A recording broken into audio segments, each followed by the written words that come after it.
The city of Blanco has restricted its water use after a perfect storm of drought, extreme heat, and supply issues, causing water reserves to dwindle. Family of an Ohio teen is warning other parents about the deadly TikTok challenge that took the life of their 13-year-old. With tensions high on the border, Governor Abbott welcomed 14 governors from around the nation to Eagle Pass. The president also addressed the school shooting in Uvalde, reminding Congress he established the first White House Office of Gun Violence Prevention. A little rain might have pushed back some tee times yesterday, but golfers competing in the Firecracker Open were back out today battling the heat at Lions. Commons Ford is a popular spot during the summer because of its excellent access to Lake Austin. But people who live in the area say during a holiday it can get so crowded that it becomes impossible to get around. The proposed rock crushing operation in Burnett County is causing concerns for people living nearby, and today hundreds of people showed up at Hill Country Fellowship Church in Burnett County to discuss the proposed plant.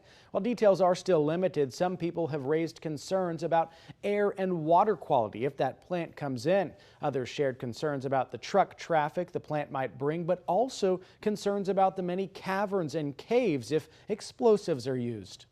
Former President Trump is safe and unhurt after what the FBI is calling a second apparent assassination attempt. Thanks for joining us tonight. I'm Nabil Remadna. It happened this afternoon just outside of his golf course in West Palm Beach, Florida. One man is in custody, and investigators say they recovered an assault-style rifle at the scene. Correspondent Vinay Simlat has the latest from Washington. A man accused of planting pipe bombs around a home in Georgetown pled guilty this week. Yesterday, 61-year-old Michael Sean Myers of Austin, who you see there, pled guilty to arson causing bodily injury. Thanks for joining us. I'm Nabil Remadna. Behind me, a live look here at Corpus Christi. This is kind of the calm before the storm, and that track seems to be shifting from what we saw. It was headed right at Corpus for a while. Nabil Remadna helping out our sports department tonight. Noah and Roger up in Arlington for the Cotton Bowl. That's where we find the Texas Longhorns taking on Ohio State. Winner of this one heading to the national championship at Mercedes-Benz Stadium. Joins the SEC. Some people happy with the move, some people sad with the move, but you got to have some drama in college sports. I mean, and this is a good one, especially with the rivalry returning in the SEC. That's going to create some great storylines. Yeah, it doesn't get more dramatic. All right, if you're a fan of the old boy band 98 Degrees, you're going to love this forecast. Yeah, there are a couple 98s in there. Rain or relief in sight. I was going to say that heat map you were showing earlier, the same Yeah, color as this. It's extreme heat right there. Who Nabil has. This is Rudolph the Red-Nosed We got a Merry Christmas from Murphy here. This is Grace's dog. Looks like he was eating a few cookies today. He's a little heavy, but Merry Christmas to y'all. We'll give a little paw wave there. Hope y'all have a Merry Christmas. Visit Austin telling us that about $480 million. That's the direct impact from F1. All these people coming here, shopping, transportation, hotels. Yeah, well, certainly something you don't see every day. If you're driving down Wells Branch Parkway, you're going to see this geyser shooting out of the roadway. Yeah, crews still working this fire. Right now, we know that this is 85% contained. Firefighters said they expect that to continue to rise as they do have this under control. About 64 acres burned at this fire. You can see some of the resources they're using, that helicopter to drop water on some of the hot spots that are still burning at this time. Now, I just want to walk you through what we've seen so far. We've been out here all afternoon, and this area here, the South Mall, this is where they've blocked off everything, the protesters surrounding this area. I want to show you, though, this area right here. There was a wall of officers. They started pushing protesters back, and now they've taken the whole South Mall here. Yeah, a lot of people have come up to us asking what's going on, and some people saying they smelled gas. Well, that's because there is a gas leak here in downtown Georgetown. You can see the Atmos Energy trucks. They are blocking off a lot of the roads in downtown. And if we kind of walk this way, you can see a lot of the buildings around here, well, they were evacuated because of that gas leak. About 388 buildings, I'm told, by firefighters.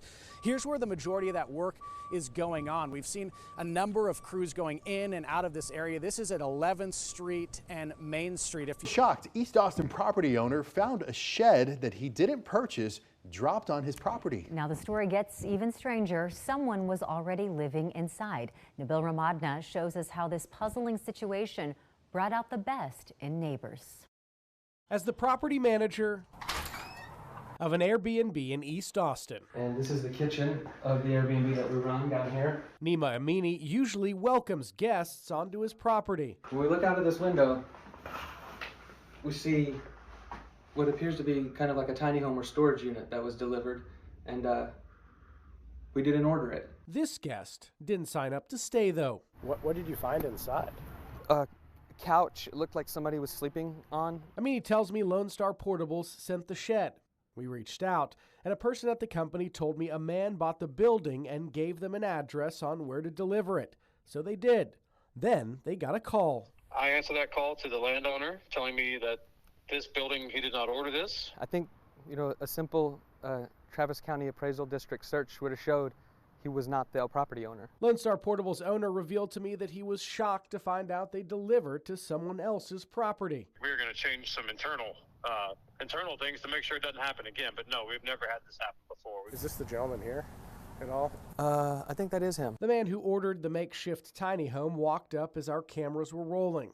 We've decided to keep his identity anonymous. He tells us his family used to own the property a long time ago, and now he's struggling to keep a roof over his head. Nabil's got your phone number, and I'm going to grab it from him, and we're going to try to get you some resources and some help. Amini even allowed the man to stay one more night until crews remove the shed. He's hoping the man can get some help. I just want to try to, get you the help that you need, my friend. Nabil Remadna, KXAN News. A jury of your peers, but only if they show up.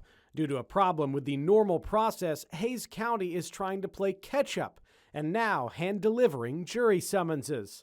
Any issues that happen with jury summonses have great impact because these are the most significant, most important cases that occur in the courthouse. Attorney Will Hale weighed in on the issue and the impacts. Ultimate concern in something like this is that the trial is delayed because a late notice. Hays County sent out a release stating an error by a Hays County vendor affected more than 6,000 jury notices throughout multiple county offices. That was according to Hays County District Clerk Avery Anderson.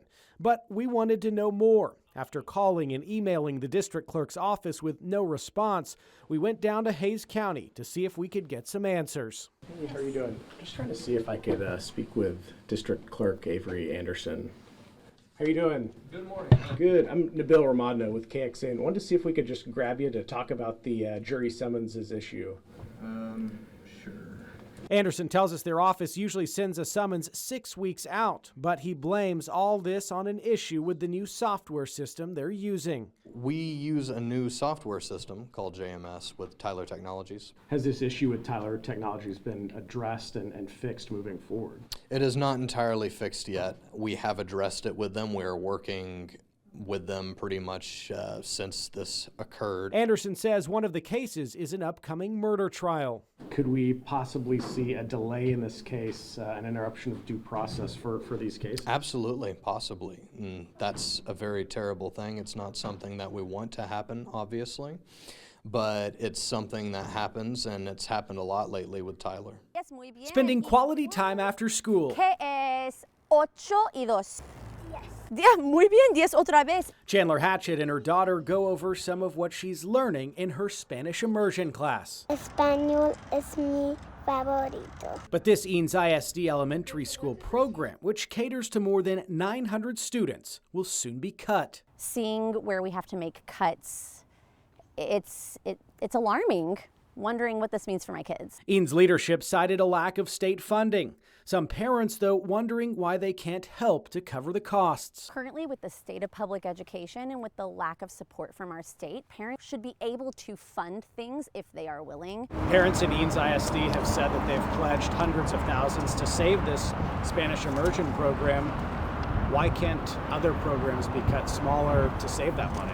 Well, when you're looking at a potential deficit next year of $6.5 million, you can't take a Band-Aid approach to an amount that large. You've got to actually look at some very substantial programs in order to achieve the savings that we need to mitigate a deficit. According to the district, cutting the program will save about $600,000. It's not a program that supports all of our students, and we really have to make these difficult decisions in the greater interest of the whole population. This, as the district revealed, closing Valley View Elementary saves about $2 million. When you're closing a school, you know that things have reached a point that the budget is paramount. Those kids will now go to nearby Barton Creek Elementary. We asked Valley View parents about the closure. Awful situation and awful kind of outcome, and we want our staff to be supported and have jobs. All the teachers and staff and stuff, that's makes me really sad. We're all now seeing the cumulative effect of no new funding in the basic allotment for each student since 2019. An effect not everyone likes to see. How does it make you feel? Very, very sad. Nabil Remadna, KXAN News.